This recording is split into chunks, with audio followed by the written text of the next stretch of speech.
All right, welcome to session 2 of the topic on Native American history, culture, and religion. This is the topic that we started last week. I already uploaded the first session, and in the first session, we were looking at the overview of Native American peoples, the overview of the indigenous peoples of the Americas in terms of some statistical numbers regarding the number of people that lived in the continent at the time of the contact with the Europeans, about 80 to 120 million inhabitants, the ecological and cultural diversity that they had produced over the course of thousands and thousands of years in different regions of the continent in which they settled and created their own distinct, unique social institutions, political institutions, and cultures. We were also looking at the hypothetical origins of Native Americans in terms of what we know where Native Americans came from. So we discussed the diffusion theory. This is the most well-established theory in academia that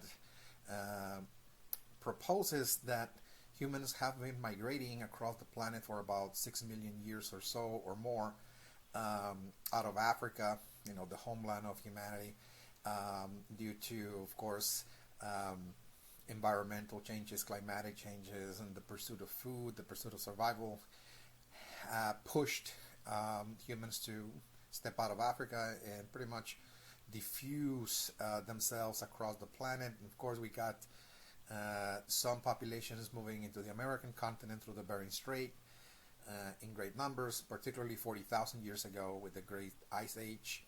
We got great migrations coming into the Americas, and perhaps there were some, of course, with the pre-Columbian navigation theory that we discussed, also numbers of people that crossed thousands of years ago on boat. Presumably they came to find land, perhaps they were exploring, and they established some networks of communication that did not last very long, but they were able to transplant some knowledge into the Americas. So we discussed that, and we also discussed the stages of development. We started on the stages of development. This is where we're going to actually pick up here. We were looking at, again, there will be, for the past 40,000 years or so, after the last ice age, the Native Americans that find themselves now in this continent, cut off, by the way, from the rest of the world because of the Bering Strait, how it disappeared. So there's no way that Native Americans can have communication or, transportation, if you will, passages inland, by land, from the Americas elsewhere. So because the connection between America and the rest of the world disappeared after the last ice age, the Native American groups that stayed in the continent are going to go through different stages of development as they were trying to adapt and survive and create, of course, their communities, and they're going to go through certain specific stages of development that were very distinct in the way that as we move across thousands and thousands of years worth of history, Native American groups, but also the peoples of the world, were going through very similar stages of development as they were trying to survive, create tools for their survival, and create also their own distinct cultures, their own religions, for example, their own rituals, their own practices, and so on. So we're going to see some parallels, some similarities between what was really going on here in the Americas, what Native Americans were going through, and the rest of the world. Of course, we're going to pay attention a great deal to what's going on here in the American continent, but we're also going to be making references as to what other peoples outside of the Americas, the rest of humanity is also experiencing. So there's some similarities, again, in the way that they're developing. Okay, so we started talking about the Stone Age. Okay, so this was a global um, era. Okay, that did not just happen in one region of the world. It did not happen only in the Americas. It happened globally on a planetary level. That is to say that all humans were, what we know so far, from 40,000 BC all the way to 1,000 BC, all over the world was living under the Stone Age. So again, this is the name that scholars ascribe to the ages that humanity has gone through, based on the type of technology that was used during that time. It's almost like we see the development or the evolution of technology. What kind of tools, what kind of knowledge people had in different eras of development that enabled them to survive. So again, during the Stone Age, it was actually, again, tools made from stone, from rocks, or wood that people actually crafted in order to survive in the environment. And of course, survival during the Stone Age depended on hunting animals, because this was, again, an era in which humans were not very developed. They still depended upon the hunting of wild animals. In the Americas, we're talking about the bison, for example, in North America, or the deer in Central and in South America. Some areas of North America as well, the deer was important. And of course, a wide array of different other animal species that people actually hunted in their quest for food. And of course, there was also the gathering of edible plants. Again, there was also, again, the collection of leaves and berries and seeds of all kinds and fruits, again, that they collected to supplement their animal diet. So we were talking about that. Again, the Stone Age, we were beginning to discuss, their features in terms of how men were the hunters, women were the gatherers. There was a sort of gender division of labor there. And again, they pretty much used caves as, shelters and residences. Also, they used caves for rituals. This is the first place where they practice, their ceremonies and so on. And at the same time, we were talking about some of the early religious beliefs and practices. The first religion that we know of, that humanity crafted, if you will, or developed, was animism. Okay, this is the name of that religion. Again, it was very ancestral, very early, if you will, type of belief system, based on the idea that everything is animated by spirits, everything has a spirit dwelling in it, and so on, that provides life, and so on. So this is how people made sense of the world around them. And we were discussing, of course, that some of the rituals had to do, most of the rituals, by the way, had to do with animal rituals or ceremonies for hunting animals, because they believed that animals were one of the most sacred of all creatures, because they were the source of life, they were the source of nourishment. So therefore, they concluded that the animals were sacred, or gods, and so on. So this is where we actually are going to pick up in our discussion. And I was, again, talking about how they were barely, performing rituals and ceremonies for hunting, for Thanksgiving, and so on. How they believed that humans had animal guides, animal guardians, spirits, and so on. And also they believed that some individuals could actually shapeshift into an animal form, and so on, because that was the belief back then, again, that some people, some shamans, the religious guides, the religious leaders were pretty much endowed with spiritual power that enabled them to actually transform into their own animal guide or animal spirit. So again, those were the very early form of religious beliefs that emerged in humanity, not only among natives, but also, again, among the peoples of the world. So, now, after this introduction, which I will be doing, by the way, almost in every session, just capturing, the most important material I lectured in the previous session. So after this introduction, now let us proceed further again in the Stone Age, how Native Americans are going to start now developing a more complex system of religious beliefs and practices. It's going to become more complex. In other words, as time passed on, centuries after centuries, the religion is going to become more abstract, more complex. And we're talking about the animal religion, by the way. Again, so it's very important to note that in the Stone Age, the central religious cult was the animal cult.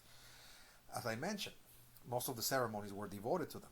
So it is here that we're going to see the rise of animal totem cults. And so what a totem is, the word or the key term, if you will, whenever you hear the word totem, it's really a word that denotes, the term or the concept of ancestor. Okay, so it is deeply linked to the concept of what an ancestor is. So that's what a totem. So when we talk about animal totems or cults devoted to the animal totems, we're talking about, again, religious beliefs and practices in which people began to see animals as their own ancestors and praise them as the founder of the group. Okay, so again, they were really now thinking that since the animals were kind of gods and they provided nourishment and life for people, so therefore in their understanding they started really thinking that the animals were the creators of humanity. They were the ones that created, crafted people, and certain animals actually were the founders or creators or ancestors of specific groups of people.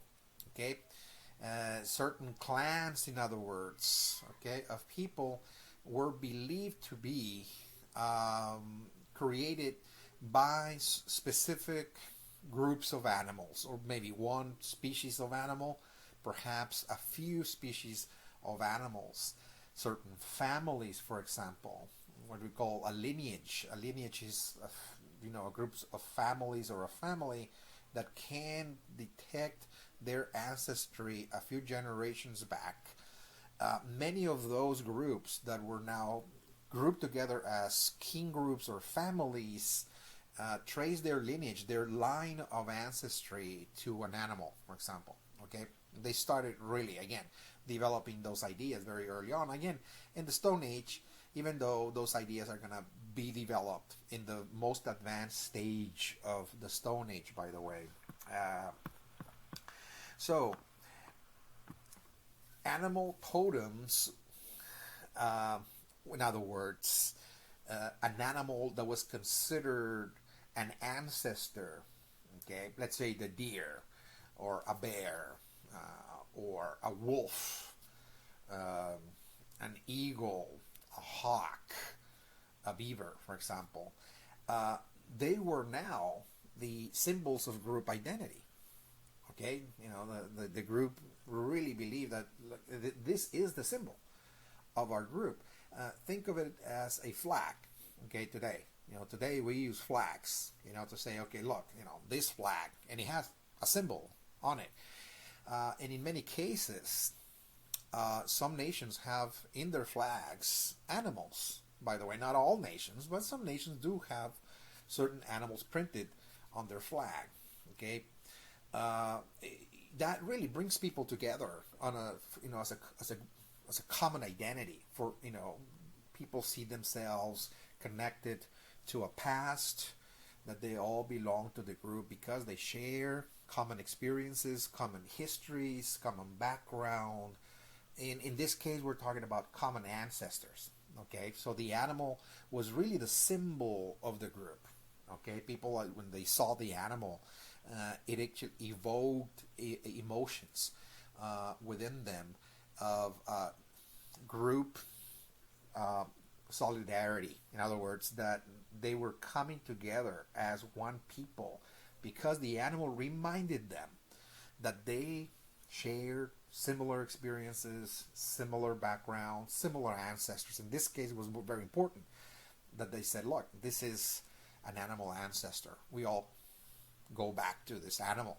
Okay, and in many cases, the animals themselves that appear before them were thought of actually ancestors, that it was not just an animal, but that animal was actually possessed or animated by one of their ancestors. Okay, maybe somebody, a relative that had died recently, is appearing before you in the image of this deer, for example. And people saw that this is not just an ordinary thing, an ordinary event. In fact, this deer is my ancestor. They had a sense of reverence to that animal because, again, it was, imagine it like a flag, but back then, of course, people didn't use flags. It was just the actual animal itself that was the symbol of group identity. So we're going to see the formation of different clans across the Americas that label their clan after an animal, like the deer clan, okay, or the buffalo clan, or the bear clan, and so on. So it all depends, what kind of animal species is the one that surrounds them, what kind of animal species is the one that nourishes them, or what kind of animal species guides them in migrations. So whichever animal species is the most significant in their survival, that is going to be the one that they're going to think about, the animal species as their ancestors. In other words, they're going to worship them as their ancestors. In some clans, it was prohibited to hunt the animal species. In others, it was perfectly okay to do that, but under specific seasons and ceremonies that needed to be practiced and such.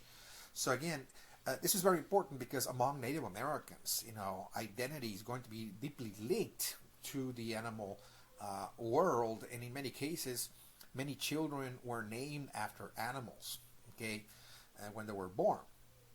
So, you probably heard about Native American chiefs in North America named like White Eagle or Standing Bear, etc. Their names, that they actually had since birth were the names of animals that they were actually given at the moment of birth.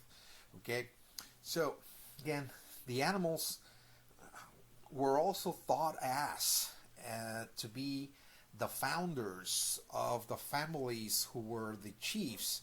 We're going to see the rise of the chiefs. For example, every clan is going to have a leader, and over time, and that is to say, in a very advanced stage of development of the Stone Age, with the formation of clans and so on, we're going to see that some animals are going to be thought of as to be the founders of those who were the leaders, for example, and they were created by a specific type of animal. For example, we know that in many places, particularly in Middle America, places like Mexico, Central America, it was very common that the chiefs were thought of as being created by jaguars.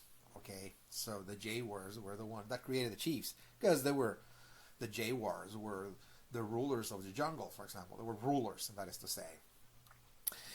In other societies, there were also other groups that took care of warfare. The warriors, for example. And the warriors were thought of or believed to be created by warring animals like hawks, for example. Okay, so whenever you saw an animal that was a warrior, those that conducted warfare among the clan, within the clan, were thought of to be also descendants of hawks. They dressed as hawks and did ceremonies for the hawks whenever they conducted warfare. And also there were the spiritual guides, the shamans. Later on we're going to see them becoming the priests, for example. And also the priests were thought of to be descending from other types of animals that were considered to be wise. And like eagles and serpents were considered to be wise, and so on and so forth. So again, we're going to see a deep connection between the animal kingdom and the human kingdom during the Stone Age. Most of the religious beliefs, the religious practices, even the identity of those societies was deeply linked to the animal world. And this is an obvious, of course, development given the fact that animals pretty much provided all of the nourishment for the continuation of life amongst the peoples of the Americas. And of course, it's something that I mentioned is also going on in other places of the world, like Australia, Africa, Europe, for example. Asia is universal. There was a deep connection with the animal world back in that time.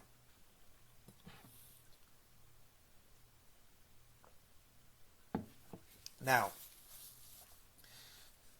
there's also going to be other religious beliefs and practices I want to really elaborate on of the Stone Age, and those came, as I said, in the advanced stages of the Stone Age. And that is within the totem cult that I'm referring, the animal totem cult, that is to say, the worshipping of animals as ancestors. There's also going to be another aspect, and this aspect of this cult, of this animal totem cult, was the aspect of developing rituals that involve animal sacrifice in the land. Okay, so we're going to see the formation of shrines, for example, during this time, in which the spirit that was worshipped in those shrines that were established in the land were animal guardian spirits. Okay, so the belief among Native Americans was that the spirit of the animal, the spirit that animated the animal, that was sacred, could be actually transferred from the animal onto the land and be spellbound in a certain sense on the territory. Why would they want to do that?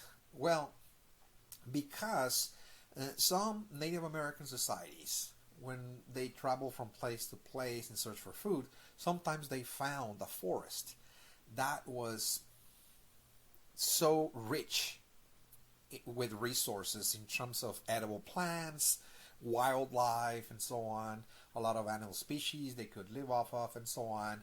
And maybe bodies of water nearby. So it was a nice area that they really wanted to settle. Not necessarily create a community, but they really wanted to stay as close as possible inside or even nearby that forest. Either inside the forest or just nearby. So they really wanted to claim, in other words, that region for the group.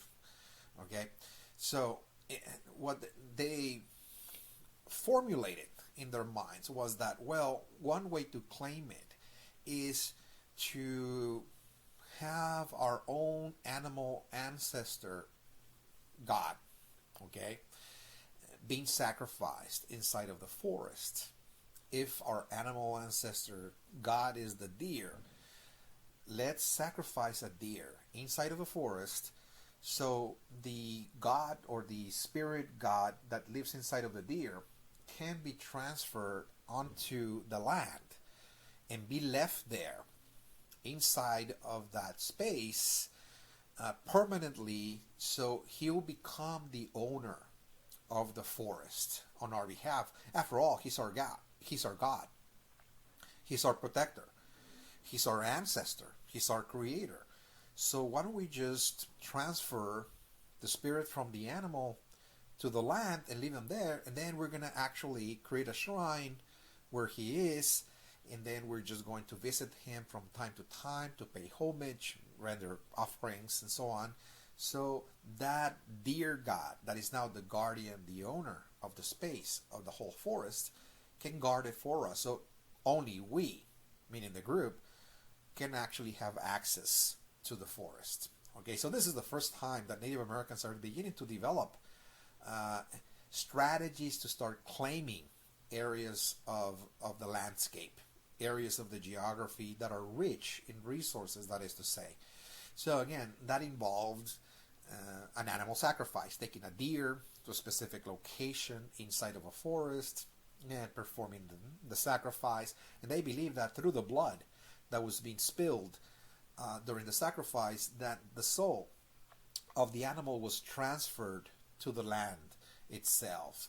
And so through certain rituals and dances that they performed, the belief was that they were spell binding the spirit where the blood was being spilled, in other words. So now the deer spirit, which is the god ancestor of the group, is now attached, if you will, to that spot, and it's going to live there. Okay, that's his home place. So they're going to build a nice shrine around it because they're thinking that the deer god is now living there. Of course, so the animal spirit is enshrined in that rich resource location, which is really a forest that has all the necessary, of course, ingredients: water, plants, medicine, and so on, wildlife. And the idea is that the rituals that they're going to perform in that shrine from time to time is going to feed the deer god first and foremost, so the deer god can fertilize the forest. So the god has the capacity, has the power to increase productivity, to increase vegetation, to increase plants, to increase the production of life. Again, it's called fertility. He can actually, or it can actually fertilize the landscape through the rituals. So the rituals are going to be fundamental in actually fertilizing the land, because they're feeding the owner, the guardian of the forest, which they actually spellbound through that animal sacrifice, in other words. So that's first and foremost the purpose of the rituals that they're performing from time to time, is that by feeding the guardian, owner, spirit of the land, that they're going to get all of the resources year round. Everything that they need will be provided because they're actually feeding the land through those rituals. But also, it's also about territoriality. The rituals that they perform in that shrine is an affirmation that that forest belongs to the people that perform the rituals. Okay, so territoriality means is that they're claiming entitlements to the territory because they're the ones that planted the spirit there. They're the ones that feed the spirit through those rituals. So therefore, they feel entitled to use that forest for the group and exclude pretty much every other group in the process. And you might ask yourself, how is that happening?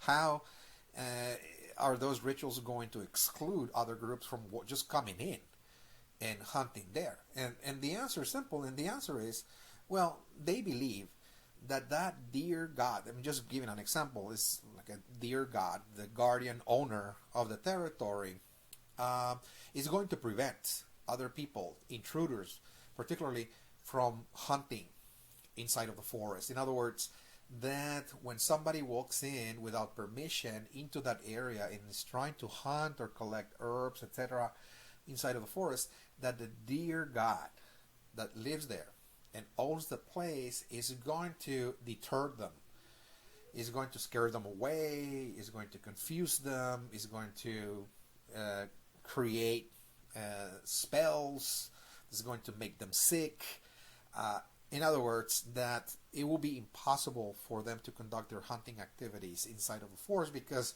they have no connection to the owner. They have not asked permission to the owner. They're not the ones feeding the owner. So it's, in other words, this is an enchanted forest. Okay, in Native American thought, this is enchanted. So therefore, those that do not belong to the clan or group that created the spell are going to be driven away by various means, by the way. So there's just so many different ways that they can be driven out of the land, by the way. So very early forms of claiming territory, the use of ritual, the use of religious practices to create fertility inside of a place, by feeding the spirits of the land and so on. But at the same time, by visiting the shrine from time to time, by performing rituals in a specific area, in a specific location, what Native Americans are communicating or trying to say to others is that that specific location belongs to a group. Okay? So back then there were no titles of property. It's not like somebody's going to come along and say, well, this is mine because I bought it. Very early on, we're talking about the Stone Age, and what people were doing, particularly here in the Americas, was simply using religion, marking the land, creating ceremonial spaces, ritual spaces, and by visiting that ritual space, it was a way to claim access not only to that space, but to the entire area. Okay, so again, we're going to see early forms of territoriality during this time. Now, the animal totem cults also had yet another aspect, in terms of how people were worshiping animals as their ancestors, that is to say. And this third aspect I want to talk about is that also Native American groups, pretty much all over the continent, developed the idea that just as an animal spirit can be transferred to a specific location of the territory to be worshipped and to be fed for fertility and also to claim territory, that they also believed that it was also possible to transfer the soul or the spirit of an animal, which was considered an ancestor, by the way, onto a figurine. Okay, a figurine, a statue made from wood, made from clay, made from rock. So the spirit of that animal, which was considered a god, by the way, with a lot of power, could live inside of that figurine. And so, as we'll see, that figurine was not just an idol made of rock or wood or clay. From their own perspective, that figurine was animated, it had power, it had a spirit dwelling within it, so it was an object of power, that is to say. Okay, so we're going to see the emergence of the first stone gods here during this time. There were also very similar rituals performed, like animal sacrifices. Somebody gathered a deer, let's say, and brought the deer to the ritual that people are preparing. And when the animals is being sacrificed, they already have, of course, the figurine of a deer. Somebody carved it, of course, and they're going to actually spill the blood of the deer during the sacrifice onto that figurine. Okay? And so they believe that all of the blood was simply transferring the spirit of the deer onto that object. So the object now is empowered. It has an animal god, and that animal god is considered to be the ancestor of the group, by the way, and is now spellbound. Okay, so this is not an ordinary object for Native Americans. This object is really charged with magical powers because there is a spirit living there. Okay, it's enchanted, of course, just like that ritual inside of the forest. Again, it became enchanted with the animal spirit. This object, again, if you will. This figurine is also enchanted. They're storing animal spirits inside of those figurines, and they are, of course, now regarded by the people as power objects or objects of power.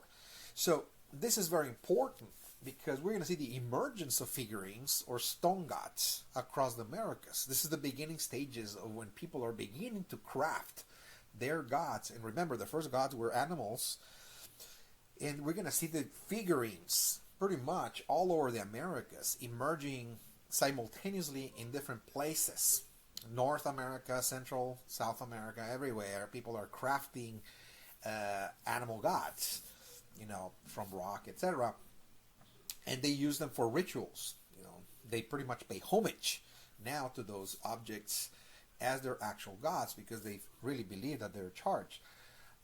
But what's significant here is that this is not just a sign that religion was becoming a little bit more complex and elaborated, but this is also a sign that those societies, those groups were becoming a little bit more organized because the emergence of animal totem and the stone gods, people worshiping animal gods as their ancestors across America signaled also the emergence, the beginning of hierarchy.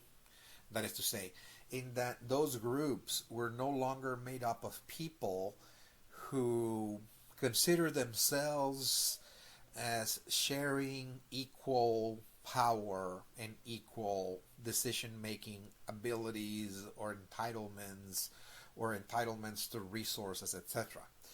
Now we're going to see the emergence of leaders.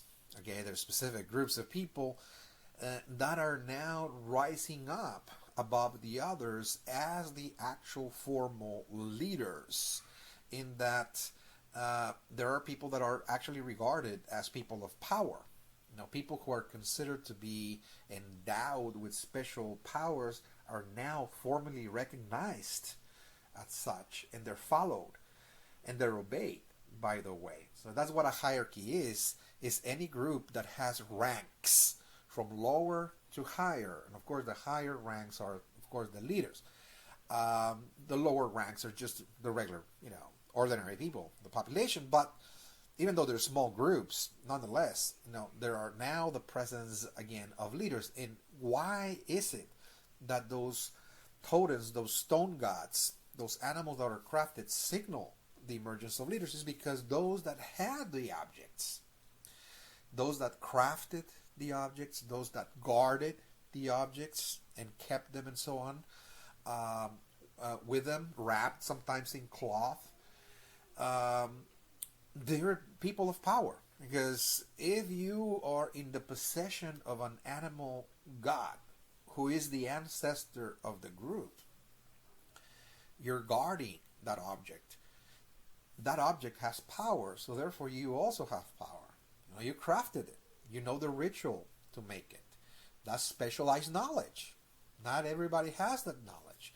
So it took specialized knowledge, ritual knowledge like prayers and so on, to be able to transfer the animal god onto the figurine and so on. And now you're using something that people consider to be powerful. That stone god has power, so therefore you're wielding an object of power. Okay, it's a magical thing. So you have become the guardian of magic. You are possessing it. You keep it. You communicate with the stone god. The stone god gives you messages and so on. So therefore, you're special, and you are the leader. You're going to guide the group.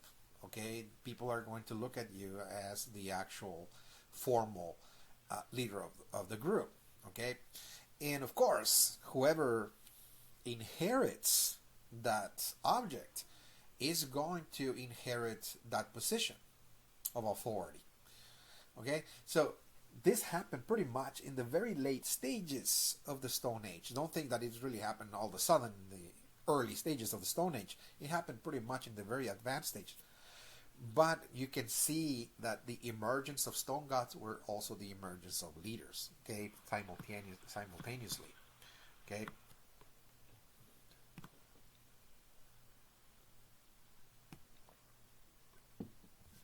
This is just, again, I'm not going to show you so many of those stone gods, but those are just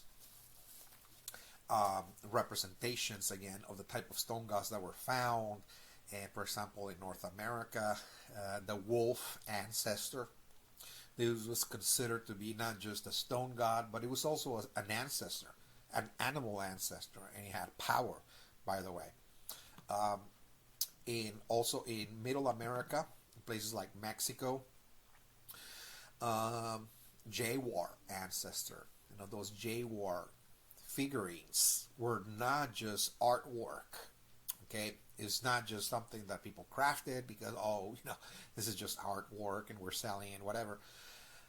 Of course, there's a lot of trade going on. There's pottery and so on, but those figurines were worshipped in people's homes, in caves, you know, in ritual spaces, in shrines, and so on and so forth.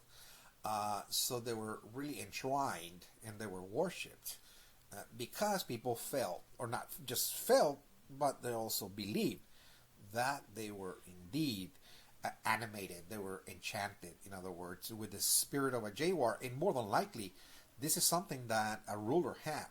It was a jaguar. Okay, so the jaguar was really the totem of the rulers.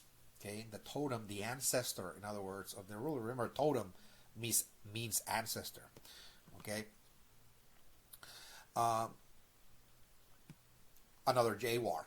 Okay, it was also found in the southern portion of Mexico as well. Also was considered to be worshipped by the ruling class. This is something that they kept, they guarded, and they had their own rituals, their own shrines, and people, you know, when they sought that, they thought that those were rituals of power, because this is very clearly, you know, an animal that was the ruler of the jungle, and of course it was considered to be the ancestors of the ruling class, by the way. So the Stone Age, what we can learn just in very quickly, in very general terms here, is that we're going to see the emergence of the very early religious beliefs and practices centered in the worshipping of animals. They were worshipped as divine spirits. They were also worshipped as ancestors. But what we can capture here in very general terms here is that we're going to see the very first sacred ideas, the very first sacred symbols, the very first sacred spaces that Native Americans are going to keep, by the way, for many thousands of years into the future, by the way, even in the present day. They're still considered to be very sacred, and that is caves, mountains, and animals. Caves, because caves were used during that Stone Age as shelters, as residences of certain peoples, for protection and so on and so forth. They lived there, but they also conducted their first rituals inside of the caves. The first ceremonies, the first rituals were actually practiced inside of caves. That was the first church of humanity. It was the cave, you know, because people lived in caves back then, initially. And mountains, because many of those caves were found in mountains. So the mountain itself was part of the larger religious landscape. Not just the cave itself inside, but also because the caves were contained within a larger structure, which was a mountain. The mountain was also considered to be holy. And in many cases, people are going to conduct ceremonies on top of mountains, of course. On top of mountains. This is going to be very essential, that Native Americans considered mountains as stairways to heaven. Okay, where people touched the divine, the gods communicated with the divine. So the mountains are going to also become part of the sacred symbolism very early on. And of course, animals, as I mentioned, all of the rituals and ceremonies were performed to the animal kingdom, for the animal kingdom, okay, in various ways. So, okay, so let us continue then with the next stage of development. So, this was the Stone Age, the first stage of historical development. The early ideas, the fundamental ideas, again, of Native American thought and Native American society were formed during that age. But the second stage of development came around 8000 BC. We're going to see a transformation taking place that not only occurred in the American continent, it occurred all over the world. So once again, we're going to see that the next stage of development, called the Horticultural Age, the Age of Horticulture, was also a global age, okay, a world age, if you will, that many human groups, okay, entered into, okay, groups that live in the Stone Age, that use most of their technologies based on crafting wood and rocks and so on for hunting animals, and many of them migrated from place to place and so on. That way of life of the nomad, of the migrant that is simply moving from place to place and search for food and so on, that is going to change dramatically among many, many, many groups around the world. And that is that around 8000 before Christ, 8000 BC, we're going to now see many different groups around the world beginning to settle in specific locations. And in that settlement, they're going to start creating communities.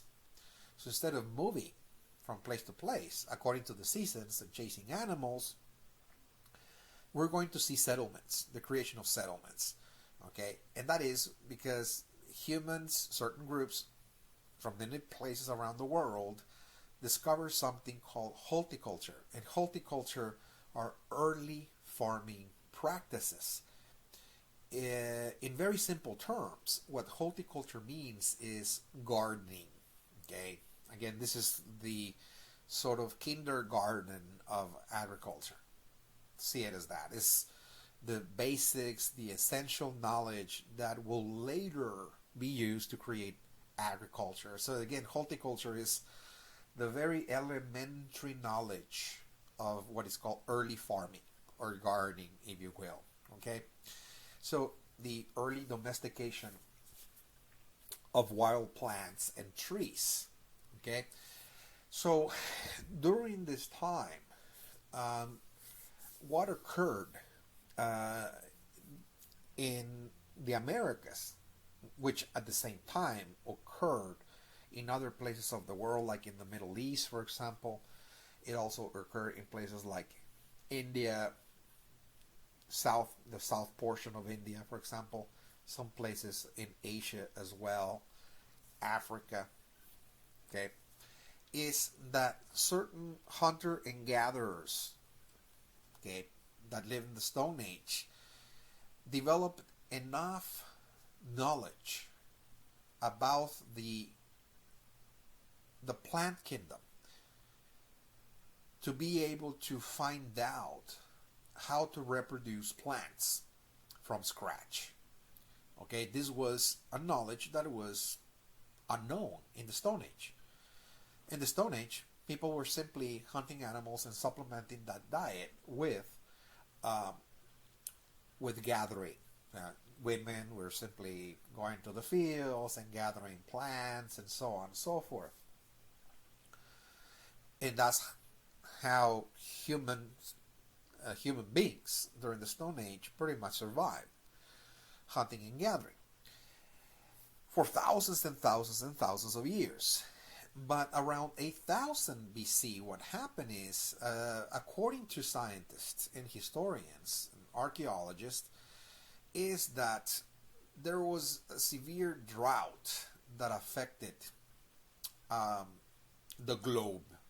Okay, it was not an ice age by any means, but there was a global drought, and it was prolonged. It was not just a few years, but it really went on and on for many, many decades.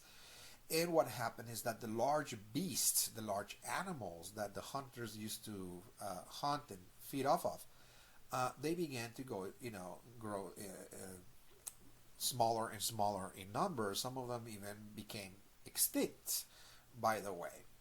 So that forced human beings to develop alternative strategies for survival that did not rely exclusively on the hunting of large wild beasts. Even though there were still animals on the landscape, they became more and more scarce. So in that transition, human beings were forced to accelerate their knowledge of the plant kingdom. So there was some knowledge already accumulated after thousands and thousands of years about the plant kingdom, what plants to eat, what plants not to eat, what plants were medicinal, which plants were toxic, and so on and so forth. So they gather a lot of that knowledge. So during this transition around 8,000, of course, people began to pay attention, particularly women. Women are the ones that are going to make this leap, this transformation possible because they were closer to the plant kingdom than men. Men were closer to the animal kingdom because they were the hunters. But since the women were the gatherers, therefore, they're going to be the ones that, because they had a lot of knowledge about the plant kingdom, they're going to be the ones that are going to pay more and more close attention to the plant kingdom to find out exactly how to reproduce a new plant. Okay, maybe this is what we have to do, is learn how to grow plants, and once we know, we can actually rely upon them, other than just hunting for wild beasts and so on, the large animals that are dying off. So women, after many, many, many years, of course, began to pay attention to different parts of the plant. What is it that really causes plants to grow?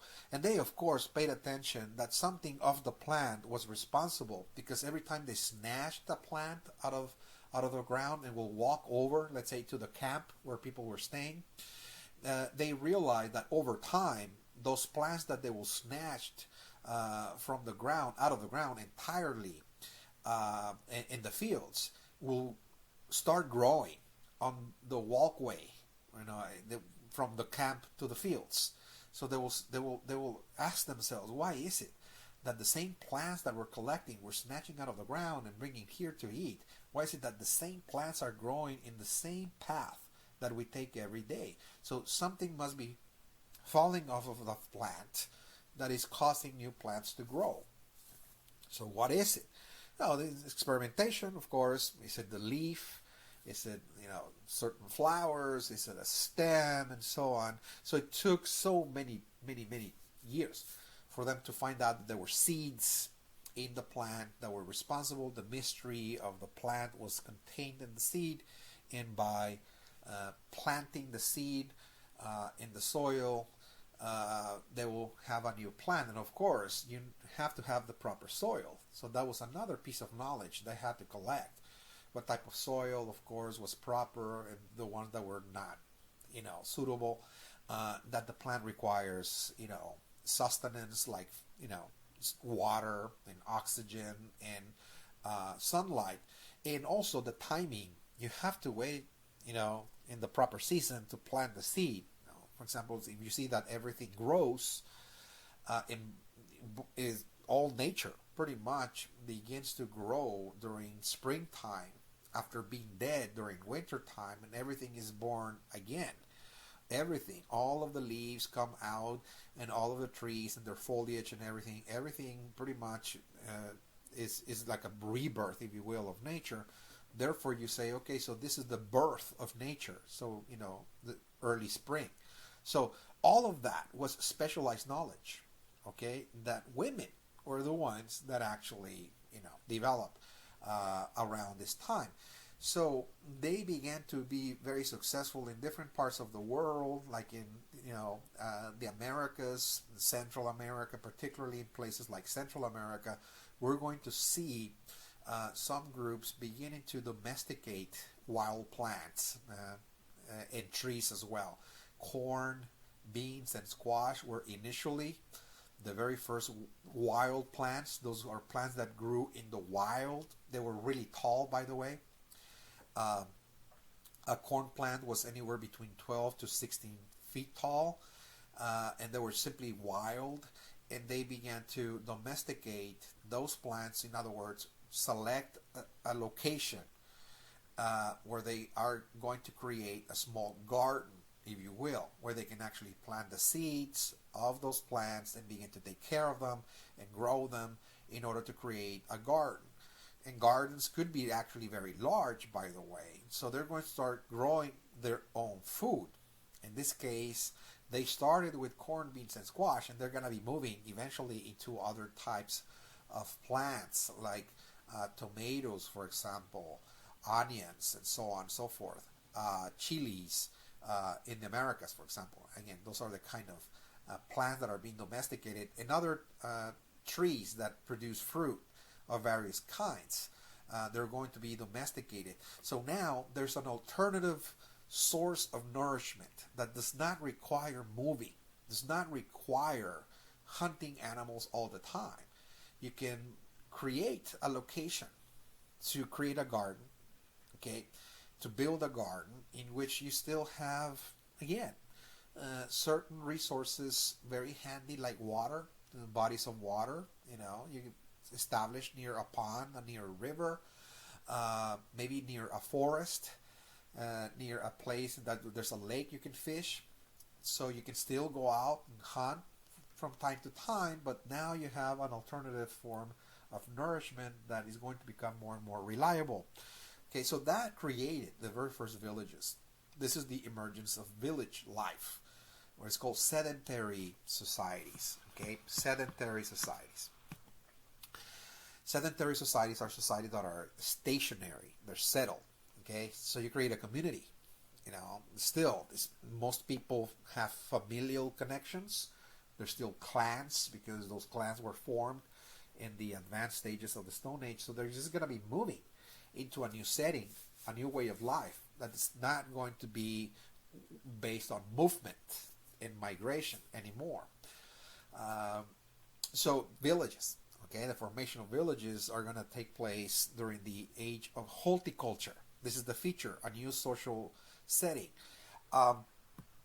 And so we're going to see the beginning stages of language here, because in the village setting, we're going to see people living in close proximity with one another, and therefore they're going to start developing a structured form of language for communication.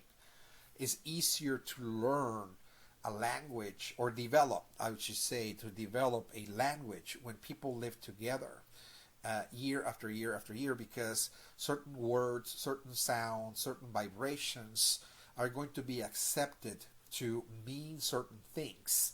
So therefore they're going to stick in the minds of people, and people are going to simply use them for communication purposes. And this is how we're going to see the beginning stages of languages. And of course, every village will have its own language or dialect that they will speak. But this is going to be a development, because now people can, start, communicating more effectively. And this is the beginning of thinking as well, because people are going to start thinking about time.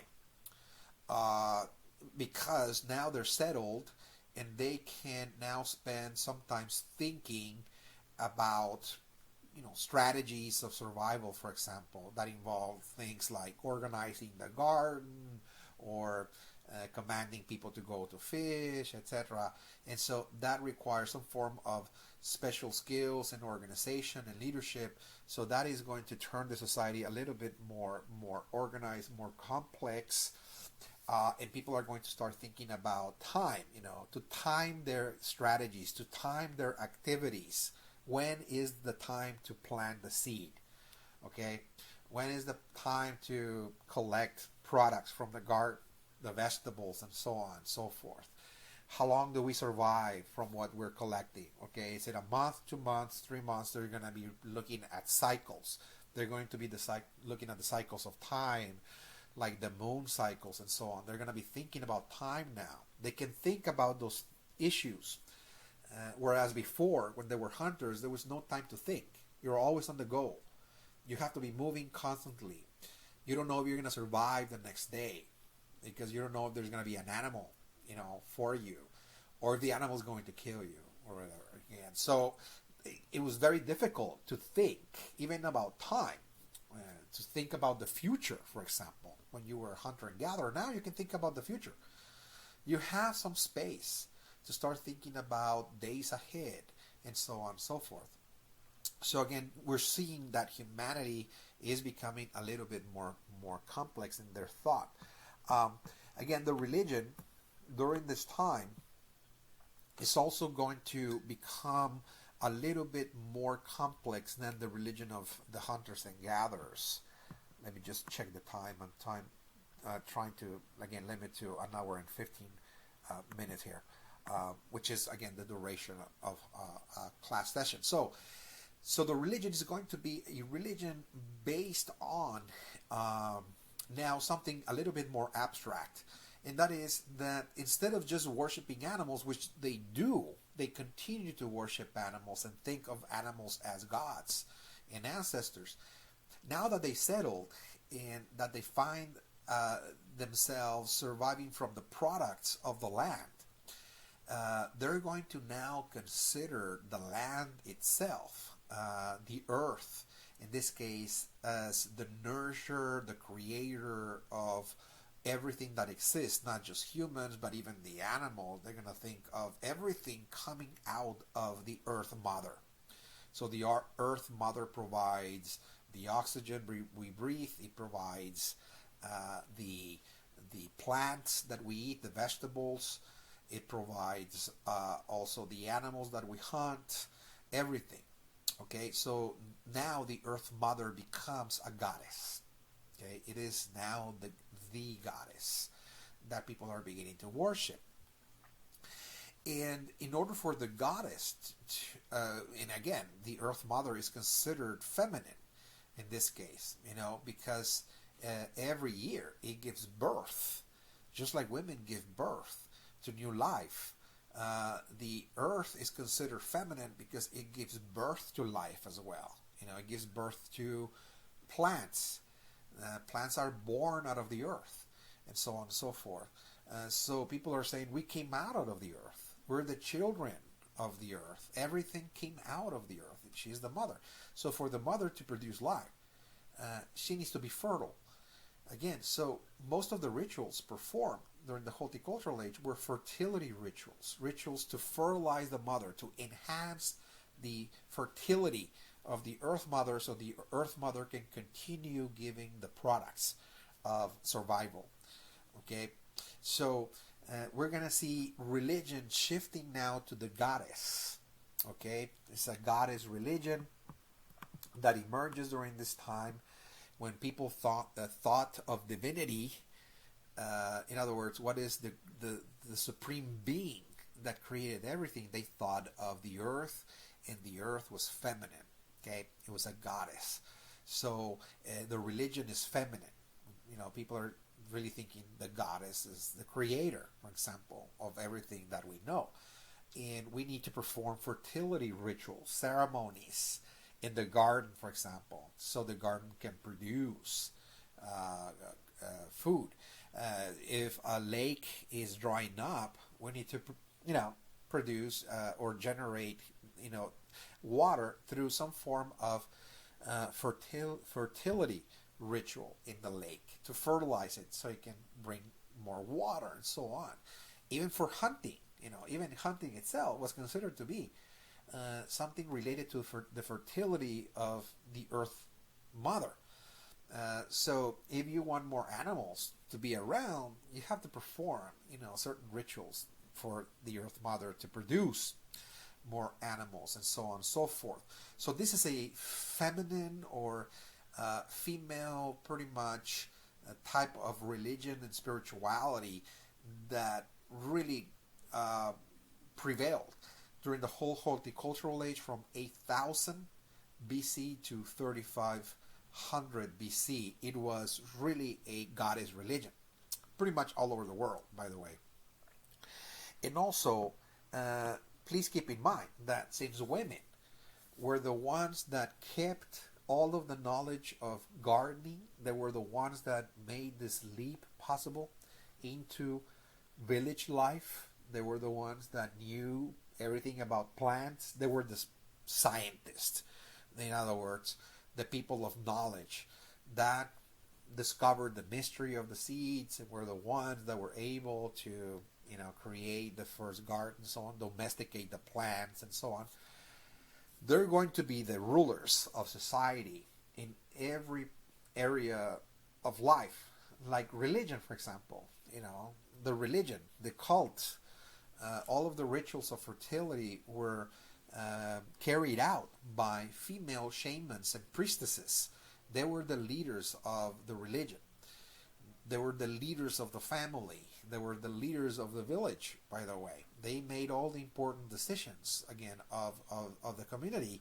And also they guided the destiny of people in terms of when to practice the religion, what kind of rituals needed to be performed, and so on and so forth. The counselors, the people providing advice and so on to people, guiding them in their behavior. Those were females, by the way, during the Horticultural Age. They were also considered to be the doctors because they knew about medicine. So if you need attention of any kind, like a stomach ache or whatever, you will go to the medicine person, and that was a female, by the way, a feminine figure here that was considered to be the authority on medicine, and also the midwives in charge of childbirth. Whenever there was somebody pregnant, the woman was attended throughout the pregnancy by a doctor as well, and it was women as well. And of course, fertility was central to the thinking of science, to the thinking of the religion, to the thinking of all of the rituals and the medicine. People thought of as the most important, of course, aspect of life. Now, during the Horticultural Age, I just want to mention just a few things, before we conclude our second session. This is the second session,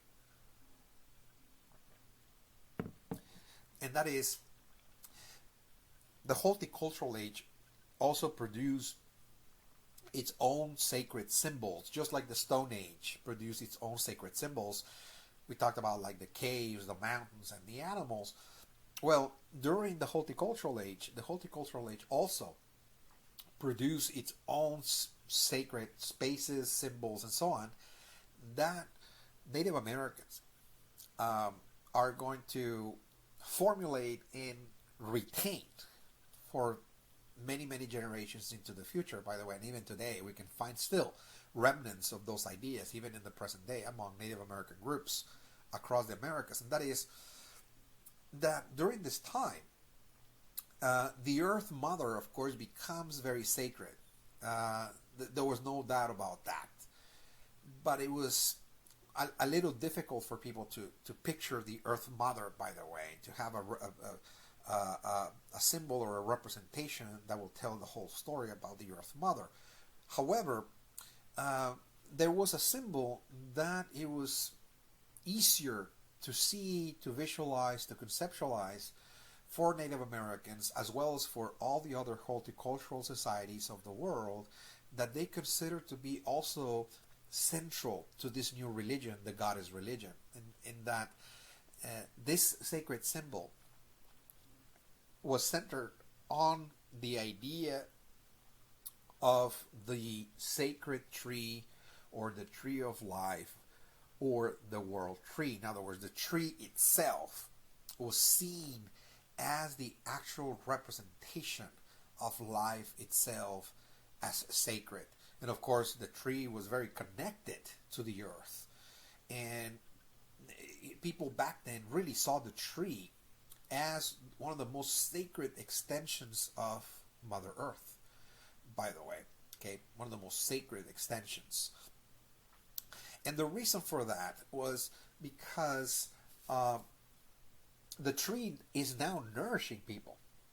Okay, so in the previous age, the animal was nourishing people, so therefore they become sacred and worship the animal. But now, since the plant kingdom is providing sustenance, nourishment for people to live and survive in this world, people believed that it was the tree itself that was the source of life. It was the most sacred of all of the features of the landscape of nature itself, of the earth, that is to say.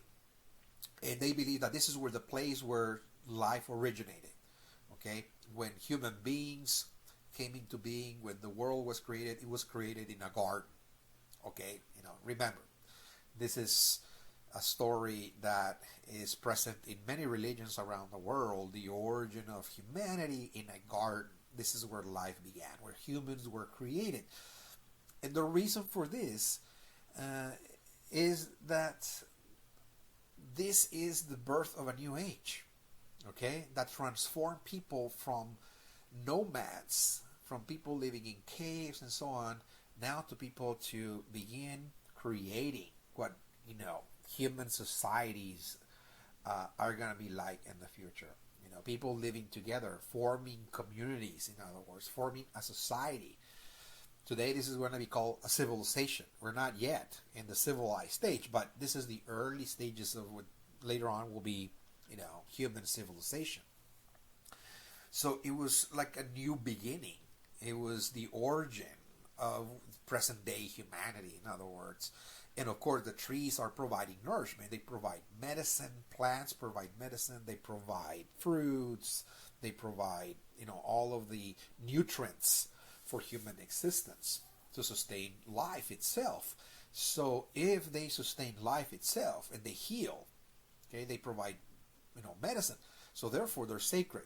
So we're going to see again the formation of a lot of symbols around the world, particularly among Native Americans, of trees seen as the tree of life. This is the tree of life. And of course, the representation that we get from Native Americans, you can see here, is that they saw the tree connected first and foremost to the earth at the root level. The roots of the tree, for example, are grounded on the earth. So this is, again, the beginning of life comes from below. It comes from the earth itself. So they call the roots the underworld. Okay, all life comes from below, by the way, because when you see a new plant growing, where the plant came from, it came from below. The seed was planted underneath the earth. You form a cavity, you put again the seed, so the life itself is seated below the surface of the earth, and the earth, of course, takes the seed upward. And again, this is very important because all life is underneath. So even the souls of people, the souls of animals, everything that is alive is first in the earth, in the underworld, and then they come to the life in the world of nature. This is the second level, the world of nature. This is the world that we see, the world of humans, the world of animals and plants. This is the second world where we live and we express ourselves, and etc. But yet the tree has also leaves extending onto the sky. This is a third layer of the tree, and people believe that those trees that extend onto the sky is really the heavens. So the upper portion of the tree are again connected to the sky, and they believe that in the heavens are all of the most important gods, the spirits of the most important people that actually move to the heavens. So this is also the concept of going to heaven, once again, that we now are very familiar with because many religions, of course, teach that as well. So it's a journey. The journey of people is to move from the underworld be born in the natural world and through our actions be able to ascend to the heavens. And if we cannot ascend to the heavens in one life, we return to the underworld, rest, to be born again. So this is going to lead to the concept of reincarnation, by the way, in many religions. Again, that this is a process by which we, are incarnating many, many times to perfect ourselves. And then, of course, once we attain perfection, we can ascend to the upper realms. So again, burial practices were important during this time because it was important to bury the body so you can return the soul of that person back to the earth. You create an opening on the earth, like a cavity. You put the person, the dead person there through a ritual in a ceremony, and you return that person back to the underworld so the person can sleep or rest in the underworld for a future time to be born again. So burial practices are going to become very, very central during the Horticultural Age. Again, people are creating cemeteries, burial sites, even in people's homes. Native Americans bury the dead inside of their homes to keep a close connection to the dead. They believe that the graveyard is an opening to the underworld so they can communicate with their deceased ones and so on, or visit the cemetery every year to communicate with the dead, because the dead return from the underworld to the graveyard to communicate with the living. So burial practices and ceremonies will become very, very important. And of course, the concept of cyclical time, this is another symbol or idea. It's not just the tree itself and the representation of an underworld, natural world, and heavens, but also the practices that are actually created out of that, burial practices, and the idea of cyclical time. Again, time moves in cycles. Okay, this is the cycle of life. Nature goes through those cycles every year. The 4 seasons. First is born in spring. It blossoms in summer. It starts withering, or withering away during fall, and then it dies during winter time, and then is resurrected once again in spring. Okay, so it goes through a cycle, and the cycle repeats endlessly. Okay, the cycle of being born, growing, developing, blossoming, then withering, and then at the end dying. It goes on and on and on endlessly. Cycles, again, the cycles. That's why they believe in reincarnation. Because if nature is going through rebirth every year, therefore humans must also go through that rebirth as well. So life is eternal. We're just like in the tree of life.